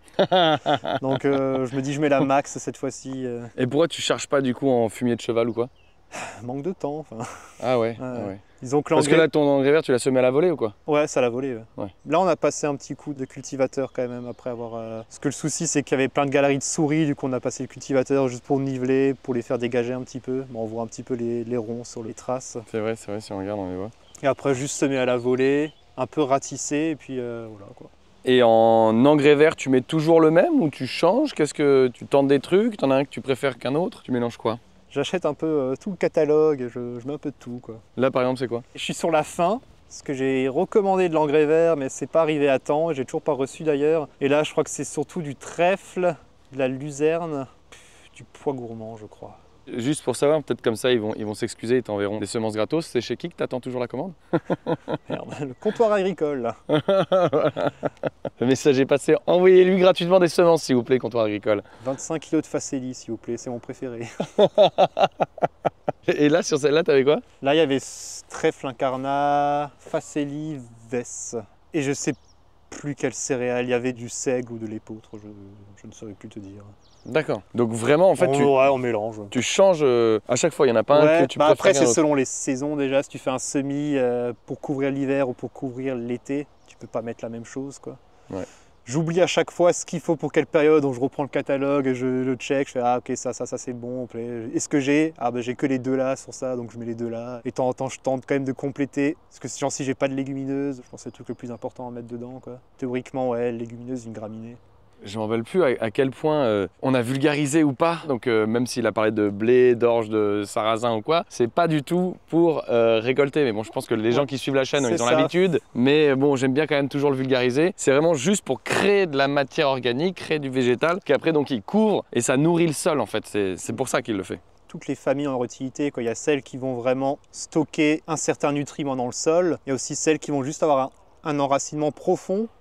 Pour décompacter. Pour décompacter quoi. Voilà, sûrement d'autres utilisations. Je suis pas expert, vraiment je débute en engrais vert. Mais les quelques essais que j'ai faits, j'ai trouvé ça vraiment top. Et ça permet de faire une alternance, de se dire une année je fume, une année je mets de l'engrais vert. Pour pas toujours avoir à mettre le fumier parce que c'est vraiment beaucoup de boulot ça. Idéalement ce serait de faire ça à des rotations où chaque parcelle voit tous les 2 ans un engrais vert et tous les 2 ans de la fumure quoi. Enfin soit ça peut être du fumier ou de la paille ou du foin, quelque chose quoi. Je vois un petit peu ta façon de penser et ta façon de cultiver. Là, dans la ferme dans laquelle on était, ils achetaient des auxiliaires de culture pour aller manger ça. Ça, t'es OK avec ça ou pas? C'est pas que je suis contre. Moi, si je peux créer un environnement qui fait qu'elle soit là toute seule, je trouve ça un peu con de venir avec ta boîte de coccinelle ou ta boîte de bourdon, de faire des lâchers, ton truc, tu les importes. Bon, c'est des trucs cultivés que tu importes, que tu lâches et ils disparaissent quoi. Après, je pense que ça dépend de l'endroit où tu cultives, mais même à la maison où je suis plus dans la ville, il y a des bourdons à foison quoi. Ils sont là parce que partout autour des serres il y a de la végétation. Moi je préfère avoir de la végétation autour de la serre avec les auxiliaires naturellement là que peut-être dans une serre où c'est un peu plus propre, où ils débroussaillent partout, il n'y a pas d'arbres et du coup il faut qu'ils amènent eux-mêmes les auxiliaires. Mais bon, c'est toujours mieux que de traiter quoi qu'il arrive. Mais moi si je peux m'en passer, je le ferai pas quoi. C'est quand même la meilleure des solutions au cas où quoi. Eh ben écoute, je crois que c'est une transition toute trouvée que tu viens de nous faire, Colin. On va aller à la maison. Et nous voilà arrivés au camp de base de légumes Fritschmann, qui était donc du coup avant les serres Fritschmann, comment ça s'appelait ici? C'était l'horticulture Fritschmann, naturellement. 3 petits points. Et t'as gardé ça, naturellement? Non, même pas. Ouais. À la base, j'ai voulu caser. Je me dis, bon, allez. Vu que je me suis un peu lancé dans la précipitation, j'ai pas réfléchi à un nom, tu vois. Donc, j'ai pas de nom stylé, genre ferme de machin truc. Alors, je vais faire légumes Fritschmann, les gens ils connaissent, quoi. Bah ouais, non, mais t'as pas tort. Hein. Et voilà. Et du coup, c'est fou parce que là, tu pars sur une serre qui est une véritable serre d'horticulture en verre, les ouvrants mécanisés au faitage, des 2 côtés en plus. C'est la classe. Hein. Et ça, c'est la classe. Hein. Ouais. Je pense qu'on rêverait d'avoir ça dans le maraîchage. Une très très belle serre. C'est magnifique. Hein. Petit inconvénient du verre, c'est que tu as des vitres qui pètent au fur et à mesure des années. Ouais. Et ce côté, ça va, mais là-bas, il en manque quelques-unes et je l'ai pas encore remplacé, quoi. Ouais, c'est un budget. C'est sûr que quelques carreaux ici, ça va coûter le prix d'une bâche sur une serre maraîchère. Ouais, le problème, c'est quand ça a du vent, que tu as des ouvertures, bah, le vent rentre dedans et ça te soulève d'autres vitres et c'est un effet de chaîne, quoi. D'accord. L'année dernière, il y avait beaucoup de vent au printemps. On était sous la serre, rafale, les vitres commençaient à péter, à tomber. Fait bon, on sort de la serre, quoi. C'est pas la peine. Ah ouais, carrément. Et c'est marrant parce que comment t'as fait? Parce que là, c'est du béton. Là, il y a une dalle en béton juste au milieu, ouais. Voilà. Et là, pourtant, ça pousse pas sur du béton a priori. Et ça pousse plutôt bien même. Ouais, bah on voit les premières plantées sont les variétés, quoi. Bah, je sais pas, elles font plus de 2 mètres là. On est plutôt pas mal quand même. Et c'est quoi ce barbelé là? Ça, c'est reliquat. En fait, avant, c'était une horticulture. Là-dessus, ils accrochaient les suspensions plantées pour la vente. Et il y avait un système de goutte à goutte partout pour les arroser. Et c'est juste pourquoi du barbelé, c'était pour pas que la suspension glisse. Ah, d'accord. Et c'est juste qu'on les a laissés pour attacher les tuteurs des tomates, quoi. Là, il y a un sacré dénivelé quand tu continues de descendre. Donc là, il y a au moins 2 mètres de différence par rapport au chemin, en fait, je veux dire, qu'à l'extérieur. Le vrai sol, c'est le chemin qui descend. D'accord, ouais. Donc ça, là, il y a 2 mètres de différence. Ah oui. Donc ça a été remblayé avec de la terre, n'importe quoi comme terre, et c'est un truc sablonneux, rouge, hyper compact, hyper dur. Par-dessus, il y avait du sable encore pour faire une petite couche de nivellation. Et après, il y avait ces toiles tissées qui sont toujours là, dans lesquelles j'ai planté, qui étaient posées, et les plantes étaient au sol, distancées par terre. Oui, comme dans la plupart des jardineries. Voilà, c'est ça, horticulture classique hors sol. Et du coup, il a fallu décaisser le sable au moins sur les parties des planches, quoi, où on cultive. On l'a foutu de côté. Fumier, compost par-dessus. Et chaque année, en fait, on ressort toute la terre de la planche, on remet du nouveau fumier et on remet la terre de la planche d'à côté par-dessus. Et en gros, faut se dire, du coup, ce qui te sert de compost au-dessus, c'est le compost de l'année d'avant et du fumier de l'année d'avant, et ainsi de suite. Et tu décales et tu fais des rotations sur tes planches comme ça. Il n'y a pas de sol, en fait. Ces tomates poussent limite en hors-sol, quoi. Il y a juste une butte fumier plus compost, quoi. C'est dingue, mais c'est une bonne couche de fumier, quoi. Mais j'allais dire, mais il y a combien d'épaisseur de sol, alors? Là, il n'y a rien. Hein. Enfin, c'est vrai? Tu vois, là, il y a pareil un petit effet butte qui se fait. Là, ça, c'est le chemin à la terre. Mais là, ça va... Il y a ça, il y a encore 20 cm, il y a 30 cm maximum, quoi. Là, attends. Vie de ma mère. Hein. Est-ce que vous vous rendez compte ce qu'il est en train de me dire, ce garçon? Tu es en train de me dire que toute cette serre de tomates, qui est quand même luxuriante, ne pousse que dans 20 cm de sol. C'est ça, quoi. Ouais. Et en plus, c'est ultra sec, mais tu vois les reliquats de fumier là qui commencent à se décomposer. Mais après, en dessous, c'est du sable rouge très rapidement, quoi. Mais c'est juste qu'elles sont plantées dans le fumier. Ah ouais? Ouais. En gros, l'hiver, je passe mon hiver à faire cette serre. Parce qu'il faut que je repelte tout ça, là, tout ce qu'il y a de cette terre, là, je la sors, je remets une couche de fumier, je remets 20-30 cm de fumier, et je refous la terre d'à côté par-dessus, pour pouvoir la vider, pour remettre du fumier, ainsi de suite. Ça me prend 1 mois, 2 mois quasiment de tout faire ça à la brouette, quoi, pelleter le fumier chez le gars qui a les chevaux, les pendre. Ah oui, parce que là, il y a 0 tracteur pour le coup. Là, il y a 0... Ah non, c'est que du muscle. Là. Que du muscle, waouh. Et après, du coup, on lance les cultures d'hiver dans le fumier qui est assez frais pour le coup. Le bon, il est au fond du tas et devant, tu as à chaque fois le crottin frais avec la paille, tout ça. Et je prenais ça, hein. Je pouvais pas accéder le truc derrière. Donc c'est fumier, crottin frais, paille. Des fois, il y en a du un peu plus... Quand tu arrives à avancer, tu en as du plus mûr. Et le compost par-dessus. Enfin, et la terre de l'année dernière par-dessus. On fait des cultures d'hiver. Là-dedans, tout ça, il y avait petits pois, fèves, il y avait des brocolis, salades, épinards, mâches. Et au fur et à mesure qu'on a dégagé, on a planté les tomates. Ce qui est cultivé l'hiver, ça laisse le temps au fumier en dessous de commencer à se décomposer, quoi, pour que la tomate puisse accéder aux nutriments, qu'elle ne se fasse pas cramer par le fumier, parce que comme dit, c'est du crottin frais, quoi. Et j'ai quand même un petit truc que je dis pas. J'ai un petit peu de fiente de poule quand même aussi quand je plante. Ah oui, aussi. Donc, en plus. Ouais. Mais quand tu dis un petit peu de fiente de poule, du guanor ou vraiment de la fiente de poule d'un poulailler d'ici? Non, du fiente de poule séchée. On met une poignée à chaque pied quand on plante. Ah mais du coup, c'est ultra chargé en nutriments, quoi. Ouais. Ta serre à tomates, elle est très dense. Tu plantes tous les combien? Tous les 50 cm. Tous les 50 cm. Des fois, c'est fait à la main au pif, donc des fois, c'est plus près. C'est conduit sur une branche, une tige, pas double tige? Au début, j'essaye de les conduire sur une tige. Mais bon, il y en a un paquet, hein. Donc, je te laisse deviner que j'ai pas le temps de passer partout pour tout conduire et gourmenter sur une seule tige. Donc au début, j'essaye, et après, j'abandonne, hein, et j'attache les gourmands, les tiges les unes dans les autres, ça fait des buissons, des forêts. Mais comme dit, du coup, je les laisse, c'est ultra dense, quoi. Certaines sont sur 2 tiges, d'autres 3. Les cœurs de bœuf qui poussent dans les tomates cerises. Ouais. Du coup, ça les bloque, on les fout dedans, quoi, ça tient. Des fois, on rajoute un clip pour les attacher. Tomates cerises. Mais voilà, avant, tu me parlais de mildiou, de maladie. Il n'y a rien, quoi. Et pourtant, elles sont denses, elles sont quasiment pas effeuillées. Bon, t'effeuilles le bas quand même un petit peu. Ouais, un petit peu, là, j'ai commencé. Ah, t'as commencé. J'ai commencé un peu à effeuiller le bas. Parce que sinon, tu le fais pas? Si, je le fais au fur et à mesure, mais vraiment, j'enlève juste les feuilles du bas, comme des fois, tu vois, chez des maraîchers où les tomates, t'as une tige, t'as quasiment plus de feuilles, t'as juste les fruits. Ouais. Quoi. Tu fais juste le bas et après tu laisses faire. Bah ouais, le problème, c'est que moi, mes serres, elles sont pas rombrées. Du coup, l'été, quand il fait vraiment chaud, que ça tape, les tomates, comme là, les andines cornues, les cœurs de bœuf, elles sont assez fragiles au soleil et les fleurs ont tendance à brûler. Donc je préfère laisser du feuillage pour les protéger du soleil et un peu plus effeuiller quand il fait humide. J'ai commencé un petit peu, mais j'ai pas trop envie d'enlever de feuilles non plus. Parce qu'année dernière, les andines cornues, j'avais les 2 premiers bouquets comme ça, qui avaient des fruits, et tous les trucs du dessus, ils n'ont jamais fructifié, quoi, parce qu'elles se faisaient cramer par le soleil. On est le 20 juin, 21 juin, c'est l'été. 21 juin, c'est le jour le plus long de l'année, mais du coup, c'est quand même le début de la saison. Là, tes pieds de tomates, ils vont monter jusqu'où? Parce qu'après, il n'y a plus de rien pour tutorer. Bah après, bon, de toute manière, à partir d'un moment, comme dit, on laisse partir les gourmands et ça va un peu bloquer la tête du dessus et ça va refaire des pieds de tomates équivalents quoi, sur les côtés. Et après, celle-là, quand elle va partir, bah, elle va se foutre là, sur la ficelle, elle va retomber de l'autre côté. L'année dernière, les tomates, elles montaient d'un côté, elles redescendaient de l'autre. C'est excellent. C'est un peu l'anarchie chez moi. Ah, c'est excellent.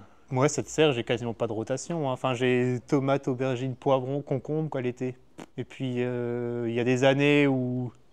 Enfin, faire, c'est des solinacées. Enfin, y a pas de... C'est que des solinacées. Enfin, à part le concombre, quoi. Donc, il y a pas de rotation, quoi. C'est chaque année tomates, mais comme dit, chaque année, on réamende à fond, quoi. Et donc, du coup, tu fais quand même culture d'hiver, tu m'as dit des choux. Oui, par contre, il y a une alternative. Bah, là, il reste quelques brocolis au fond, on voit que j'ai pas encore arraché. Bon, je fais énormément de tomates, quoi. Je crois que ça se voit. Et pourquoi? Parce qu'on me dit, mais attends, t'arrives à vendre toutes tes tomates, là? Bah, j'arrive pas tout à écouler en frais au marché ou par les restaurateurs, mais j'en passe beaucoup en sauce tomate, en fait. Enfin, pour la sauce tomate, quoi. Dès que j'ai du rab, je fais des cagettes de 10 kilos, comme ça, cagettes en bois, 10 kilos de tomates, 10 €. Et j'en vends des centaines de kilos par semaine comme ça, quoi. Et après, du coup, bah, j'ai un peu de persil, de céleri branche, parce qu'il y en a qui veulent pour la sauce tomate du persil, du céleri branche. Donc comme ça, je peux en couper un petit peu là tout de suite.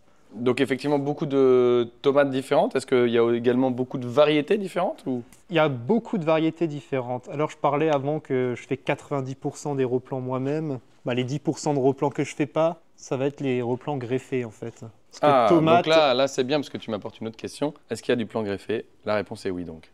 Ouais. En gros, les premières que je plante, c'est que des greffés. Là, tac, tac, tac, ces rangs-là, c'est du greffé. Les 2 là aussi, et il y en a encore là. Ça, c'est pas des greffés, mais c'est des F1. Et après, il y a de l'ancienne. Bon, en gros, après les greffés, c'est complété avec des tomates anciennes. Après les F1, elles vont pas jusqu'au bout. C'est pas toujours la... Enfin, quasiment une ligne, c'est une variété, quoi, faut se dire. Et à chaque fois, c'est complété avec des anciennes. Et là, après, c'est les anciennes, maintenant, ici. Donc, on fait de tout. Ah oui, donc on se rend bien compte, effectivement, la différence... Elles ont été plantées il y a 2 semaines, celles-là. Ah, elles ont été plantées il y a 2 semaines. Non, Mais oui, est-ce qu'il y a des variétés anciennes que tu as plantées en même temps que des hybrides F1? Ouais, faut aller là derrière. Bah, ça serait intéressant de voir... Ouais. Bah ouais, complètement. Hein. Tout ça, là, c'est du greffé, c'est du greffé. Bon, normalement, on voit quand même un peu la différence. Ah, voilà. Donc ça a été planté en même temps. Ouais. Après, bon, faut voir... Ça, c'est quoi, ça? Bon, ça, c'est de la reine des hâtives. Donc, de base, c'est pas une tomate qui va pousser très, très haut, quoi. Qui va être plutôt trapue. Ça va être plutôt précoce, mais pas de longue récolte. Ça, c'est des tomates, je pense, assez rapidement, je vais pouvoir les dégager. Parce qu'elles vont faire beaucoup de fruits au début, et après, fin de l'été, il n'y aura plus grand-chose. C'est pour ça que les seuls replants de légumes que je fais pas, c'est les greffés, parce que vraiment, moi, je suis assez convaincu par le truc quand même, quoi. Du plan greffé? Tu vois, ça c'est vraiment marrant parce que... Ça débat. Hein. Non mais pareil, tu vois, on reprend la ferme d'hier. Eux, ils disaient que le greffé, ils voyaient aucune différence. Et toi, tu nous dis, le greffé, je suis vachement convaincu. C'est drôle, tu vois, c'est vraiment comme... Non mais c'est pour vous montrer, ces vidéos, elles servent aussi à ça, c'est qu'il n'y a pas un modèle qui est parfait. C'est chacun son modèle et à vous de le trouver, quoi. Il n'y a pas une vérité, quoi. Non. Mais alors... Globalement, qu'on comprenne bien, finalement, ici, là-bas, c'est un peu plus complexe parce que tu as plusieurs itinéraires techniques. Tu mets un coup fumure, un coup engrais vert. Ici, tu fais exactement la même chose chaque année. Ouais, pareil. C'est énormément de fumier, de paille, l'hiver. Ouais. Après, tu bâches. En gros, ouais, c'est remets fumier frais et mélanger avec de la paille, généralement, plus le reliquat de l'ancienne planche quoi, qu'on remet par-dessus pour pas avoir le fumier au-dessus et tu peux rien planter dedans. De temps en temps, quand j'ai la place, après avoir mis le fumier et la terre au-dessus, je sème. Il y a une année où j'avais gardé la moitié, j'avais mis un engrais vert tout de suite l'hiver que j'avais fauché, bâché pour planter au printemps dedans, quoi. Là, je ne l'ai pas fait cette année. À terme, j'aimerais bien... En gros, il y a une autre serre en bas qui est un peu plus petite que celle-là. Celle-là fait 1200 mètres carrés. L'autre, elle doit un peu plus de la moitié peut-être. Et qui est un peu dans l'état de cette serre avant, quoi, où il y a des planches de culture, mais où tu as du sable au fond, tout ça. Et on est en train d'essayer de la préparer. Parce que j'aimerais bien toutes les cultures d'hiver, les faire en bas, tous les petits pois, les fèves, pour dégager de la place ici. Pour essayer de me garder une moitié de serre que engrais vert, quoi. Semer un engrais vert l'hiver sur la moitié de la serre. Cultiver juste des salades, un truc rapide ici pour pouvoir récolter rapidement. Pour planter les tomates plus tôt, les aubergines plus tôt. Parce que là, les aubergines et les poivrons, à part les quelques aubergines là-bas que j'ai pu planter tôt, le reste j'ai planté tard et c'est un peu du mal à revenir, quoi. Ça peut pris du retard. Donc j'aimerais bien réussir à me libérer la moitié de la serre, pouvoir faire un engrais vert et dès que j'ai besoin, je le dégage et je plante. Et là, donc derrière toi, c'est du F1 ou c'est du greffé? C'est du greffé F1 peut-être même. Ça, c'est du greffé, mais c'est une ancienne. Par contre, celle-là, c'est une F1 greffée. Ça, c'est Anaker, ça, c'est de la Bona. Ouais, mais alors du coup, moi, ce que j'aimerais voir, c'est est-ce que tu en as? Parce que du coup, ça, les greffés, du coup, tu ne les fais pas. C'est pas toi qui fais les replants, comme tu dis. Sinon, le reste, tu sèmes toi du F1 du coup. Et des anciennes. Ça, c'est des anciennes. Ouais, ça, c'est des anciennes. Ouais. Le F1 que tu fais, c'est du F1 bio ou pas? En partie. Parce que les semences, je prends chez deux trucs différents. Chez qui? Balance les noms. Principalement, moi, je suis agro-semence. Et après, le truc, c'est que les plants greffés, je les ai par Ducrété. Donc ça, c'est du replant normalement horticole à la base, professionnel. C'était des contacts que j'avais de papa de l'horticulture à l'époque, quoi. Et là-bas, je prends quelques semences F1 aussi. Et alors, bon, chez agro-semence, c'est bio. Chez Ducrété, c'est tout non traité, mais c'est pas forcément bio. Il y a les débats, greffé, F1, naturel, ancienne. Moi, ça dépend. Il y a des légumes, autant en variété ancienne, je trouve nickel. Et d'autres, des fois, ça marche. Enfin, moi, ça marche pas. Et du coup, j'essaie des F1 et les F1 donnent. Du coup, pour le moment, j'arrive pas à faire pousser du brocoli ancien et que j'arrive que à faire du brocoli avec du F1. Je vais faire du F1, quoi. J'hésite pas à me remettre en question vis-à-vis de ça, quoi. Chaque année, je réessaye des trucs. En gros, les tomates, les F1, je prends c'est surtout pour les variétés rouges. Et toutes les variétés de couleurs, par contre, je prends de l'ancien, quoi. Les tomates rouges, vraiment, c'est ta base, c'est ce que tu vas vendre en majorité. Et surtout, si j'ai du rab, ça part pour la sauce. Ils sont un petit peu conformistes ici, on va dire. Quand tu leur fais une cagette de tomates avec des tomates vertes, oranges, jaunes, pour la sauce tomate, ils sont là, tomates rouges, quoi, normalement, pour la sauce. Est-ce qu'on a d'autres choses à voir dans cette serre? On va en voir une autre? Ouais, on peut peut-être avoir la multiplication au moins. Ouais. C'est par là-bas? C'est par là-bas, ouais. Ok. Les amis, que vous vous rendiez compte, là on vient de sortir de la serre, il y avait un escalier pour en sortir. Hein. C'est qu'il y avait vraiment, donc du coup le sol est vraiment là-haut, quoi. Voilà. Alors après, où est-ce que tu nous emmènes? Mais en fait, il y en a plein des serres, mais en fait, il y a plein de serres abandonnées en fait. Ça, c'est une serre abandonnée. Ça, c'est abandonné. Ça, c'est cultivé, mais c'est surtout de la salade et des mesclins, tout ça. Bon, là, il y a pas mal de trucs qui ont monté. Là, j'ai tenté une dernière série de salades. Vu qu'il faisait moche dehors, en plein champ, qu'elle poussait pas, j'ai voulu en planter encore une dernière série sous serre. Bon, il y en a pas mal qui sont montés, quoi. Il y a des topinambours qui ont poussé partout, à plus du canal dans le compost. Ouais, ça, c'était des couches remplies de sable, pareil. Ouais. Normalement, tout est posé dessus. On a viré le sable, remis fumier, compost et on cultive dedans, quoi, comme ça. C'est drôle. C'est que de l'adaptation, en fait, des serres hors sol pour faire du maraîchage dedans. Et là, je fais... En fait, normalement, je fais beaucoup ce que j'appelle, moi, des jeunes pousses, du mesclin de salade, quoi. Des moutardes, mesclin de laitue, des petits choux à manger, à couper frais, quoi, à manger en salade. Bon, là, je viens d'en replanter, on en voit un petit peu, là. Alors, voilà, c'est la serre à salade. Trop bien. Là, vite fait, il y a serre de l'anarchie totale d'aromates, là. Avec du raisin. Ouais. Comme c'est beau. Et ça, c'est la serre de l'anarchie, mais t'as du thym, t'as 2-3 petits trucs. Il y a plein de trucs.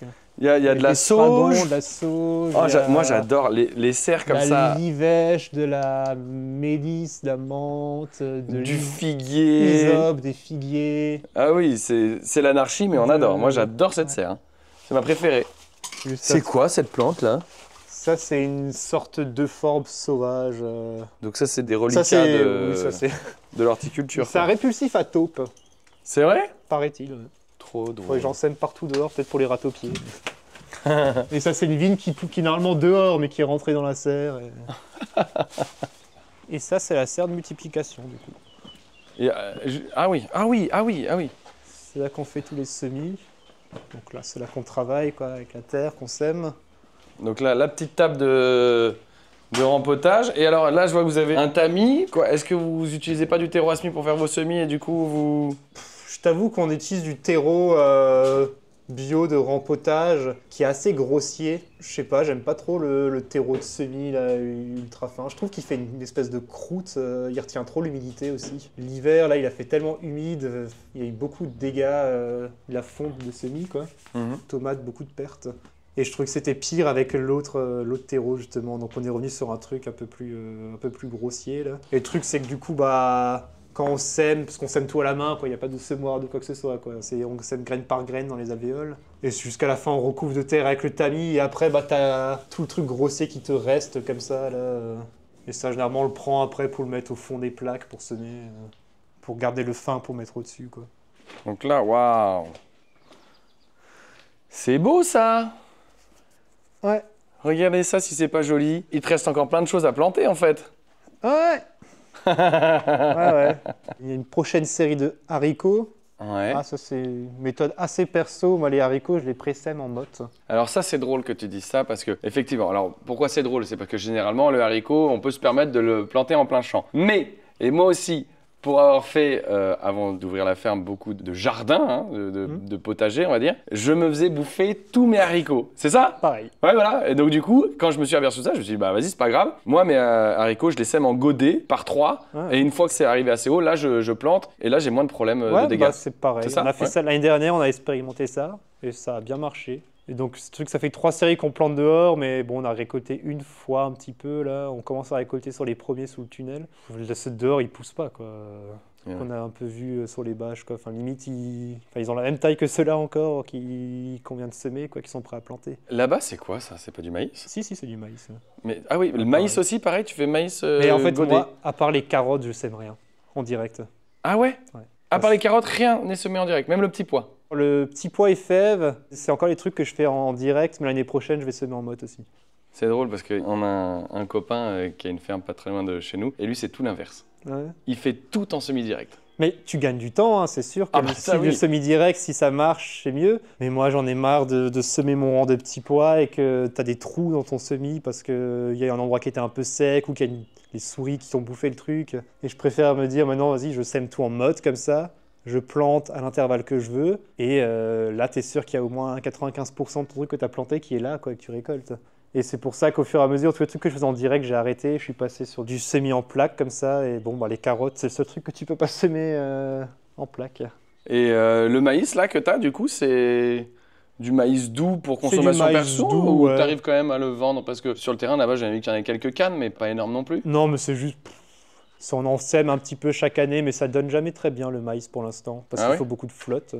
Ouais. Et bon, on a vu que l'irrigation, j'étais pas au top partout. Alors, on récolte un petit peu de maïs comme ça et généralement on le mange nous. Ouais. Mais c'est plus pareil pour planter un petit truc pour la biodiversité, quoi. C'est quand même sympa. C'est pas un truc qui fait gagner de l'argent, quoi, pour le moment. Mais là, on avait encore des semences, donc on le sème, quoi.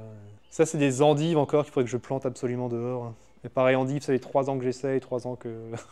Mais parce que les endives, après, il faut les mettre à la cave.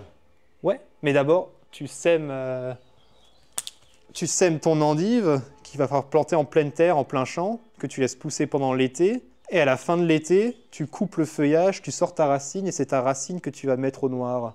Pour que tu aies une nouvelle pousse, à partir de ton chicon, que tu aies une nouvelle pousse au noir qui va faire ton endive blanche. Mais il faut commencer par cultiver une endive, une chicorée, quoi. Putain, c'est long. Ouais. Ah oui, c'est très long. Ouais. Mais bon, ouais, voilà, ça prend aussi de la place, quoi, les semis.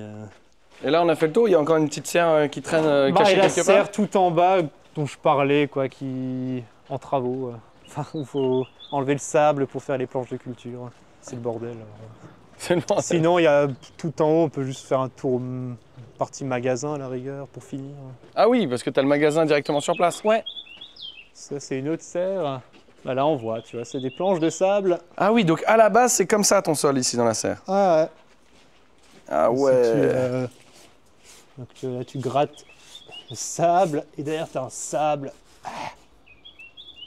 complètement compact en dessous de remblai comme ça. Ah ouais. Et en haut, c'est du sable rouge comme ça dans la grande serre. Et là, on a commencé, là, on a pu nettoyer 2-3 planches, on a refoutu fumier plus compost, quoi. Mais tu vois, oui, c'était ça l'horticulture, c'était... Là, en plus, encore, il y avait du polystyrène par-dessus pour drainer, sans doute, pour la flotte, et après, petite bâche d'ensilage. Trop drôle. Et là, mais attends, mais là, qu'est-ce que c'est? C'est des cultures de persil sur table, maintenant. Oui. J'occupe l'espace comme je peux. Non, mais là, c'était des tablettes. Normalement, c'est juste des trucs dans des pots qui étaient plantés dessus. On a rajouté du compost et puis on plante un peu des petites aromates, du shiso, basilic, de la coriandre, persil. Ouais. C'est pour faire des petits bouquets pour le marché d'aromates. Waouh, c'est trop rigolo. Avantage, pour la récolte, t'as pas honte de te baisser. Après, ça marche pour des cultures rapides, quoi. T'as une table de basilic, c'est le rêve. J'adorerais avoir ça chez moi, quoi. Et là, tu irrigues comment ici? À la main. À la main? Ouais. Là, on arrose au tuyau, quoi. À la lance. Ah ouais, carrément. Là, on a commencé à installer des goutteurs, là, du goutte à goutte un petit peu, là, sur les 3 planches là, mais pour le moment, je l'ai fait à la main aussi. Ouais. Attends, mais c'est des choux? Là, il reste un reste de chou rave, là. Des choux raves? Attends, mais le chou rave, il fait un bulbe comme ça qui sort du sol. C'est trop drôle. Ok, trop bien. Et du coup, l'avantage également chez Légumes Fritschmann, si vous venez chez Légumes Fritschmann, c'est qu'à l'entrée, directement, tu as ton petit magasin ici. C'est ça. Avant, c'était là où il y avait les fleurs coupées. C'est pour ça que c'est une partie qui est climatisée. C'était pour faire les bouquets de fleurs, pour les garder au frais. Moi, j'ai aussi une petite chambre froide là derrière. Pour stocker au frais. La partie climatisée que j'allume surtout l'été. Bon, là, la chambre froide est squattée à cause de la soirée, les boissons et les bouquets de mariés. Donc j'ai dû mettre les légumes tout ici, c'est pour ça que j'ai allumé la clim. Mais du coup, bah, voilà, c'est ma petite partie magasin où je fais la vente à partir de l'été, à partir du mois de juillet. Et donc du coup, on peut venir t'acheter des plants aussi, t'as les plants là. Et là, ta petite caisse là qui est déjà toute prête, quoi. Ouais, tout est installé, ouais. Bon, alors là, évidemment, comme c'est fermé aujourd'hui, il n'y a pas grand chose.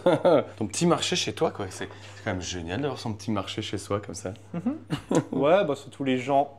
Ils avaient l'habitude de venir au magasin pour venir chercher leurs fleurs. Donc ils étaient contents de revenir sur le même lieu pour les légumes, quoi. Ouais. Et beaucoup sont impatients, ils me demandent tout le temps « Ah, mais quand vous réouvrez le marché à la maison, la vente à la maison, sous la serre ?» Et je dis « Bah, pas maintenant, je peux pas, j'ai pas le temps. Là. » Comme dit le marché, moi ça me permet de faire une récolte en une semaine et une vente. Parce que récolter 3 fois par semaine et vendre 3 fois par semaine, bah, c'est du temps qui est pris que tu n'as pas pour les productions, quoi. Donc c'est pour ça que je fais surtout l'été quand j'ai du volume, quand j'ai du stock et qu'il y a un peu moins de travail de plantation. Parce que du coup, ça veut dire que l'été, ici, tu arrives à ouvrir combien de fois par semaine? Lundi de 4h à 18h, mercredi 10 midi et vendredi 16-18. Sachant que vendredi, j'ai le marché le lendemain, donc c'était vraiment les récoltes de la journée. Je commence à vendre le soir, ce que j'ai pour le marché le lendemain matin, quoi. Ah oui, voilà. Et généralement, lundi, mercredi, je fais des petites récoltes juste pour la vente du jour, quoi. D'accord, ok. Bah écoute, on a fait un joli petit tour là déjà, hein? Ouais. Hein? Pas mal. Est-ce qu'on se cale un petit endroit au calme pour juste conclure la vidéo? Colin, déjà, merci beaucoup de nous avoir ouvert les portes de Légumes Fritschmann aujourd'hui. C'était vraiment un plaisir de découvrir ta façon de travailler. J'aime bien terminer la vidéo en posant 2 questions. Comme tu regardes les vidéos, normalement, tu connais les 2 questions. Je connais les 2 questions. Quelles sont-elles? Est-ce qu'il y a un sujet que je voudrais aborder, dont on n'a pas parlé dans cette vidéo? J'ai révisé, moi. Là, je t'avoue que là, moi, les points que je voulais aborder, c'était, ouais, je crois qu'on a à peu près vu ce que je voulais voir, quoi. Les semences, les différents types de semences, le label bio, tout ça, on a parlé de tout. Ouais, non, je crois que... On a fait un tour assez exhaustif. Ouais. Et du coup, l'autre question, donc du coup, tu vas te l'auto-poser, mais avant, j'ai une question que je t'ai pas posée. Ouais. T'as quel âge? 31. 31, ok, d'accord. Et donc du coup, l'autre question, c'est quoi? Un petit conseil pour les nouveaux? Ouais. Bah, déjà, ça, comme on l'a dit tout à l'heure, vous fiez pas à une manière de faire, quoi. Il y a plein de choses qui marchent, de bonnes manières de faire qui marchent. Et surtout, bah, il faut trouver en fait la bonne manière qui va vous correspondre à vous et qui correspond à l'endroit que vous cultivez. Ça sert à rien de s'inspirer des méthodes de quelqu'un du sud-ouest quand tu es dans le nord-est, quoi. Potentiellement, ça va pas être transposable. Donc, remettez-vous en question. Je galère, hein, sans formation, mais ça donne quand même quelque chose. Donc c'est possible d'apprendre à cultiver sans formation. Après, chacun est libre. Si vous préférez faire une formation, faites la formation. Si vous voulez vous lancer sans, faites sans. Le truc que vous devez garder en tête, franchement, c'est difficile, quoi. c'est la guerre, on part à la guerre tous les jours. Hein. Le climat, ouais, la météo, les températures, sécheresse, pluie, c'est usant physiquement, c'est usant psychologiquement. Donc faut être prêt à ça, quoi. Moi je viens de ce truc, je viens de ce milieu. C'est pour ça qu'à la base je voulais pas faire ça, parce que c'était trop contraignant je trouve. Je l'ai quand même fait, en ayant conscience de tout ça. Et c'est vraiment le point, cultiver ça s'apprend. Faut être conscient de la tâche qui va vous incomber, quoi. C'est le principal, parce que sinon vous allez vous prendre un mur en pleine face, parce que vous allez subir beaucoup d'échecs au début. Donc il faut savoir se dire, ok, ça n'a pas marché, pourquoi, comment, réfléchissons, trouvons comment faire. Voilà, pas abandonner tout de suite, parce que quand tu es fatigué, que tu es mouillé, que tu as chaud, et qu'en plus tu te fais bouffer tes trucs par des souris, des fois franchement, t'en as plein le cul, quoi. Donc voilà, faut être dur, faut être solide sur ses appuis, quoi. Si vous voulez faire ça, c'est peut-être le plus beau métier du monde, mais c'est le plus dur aussi. Trop bien, merci beaucoup Colin. Bah de rien. C'était top. Faut dire au revoir aux gens là-bas si tu veux. Salut les gens. À À bientôt.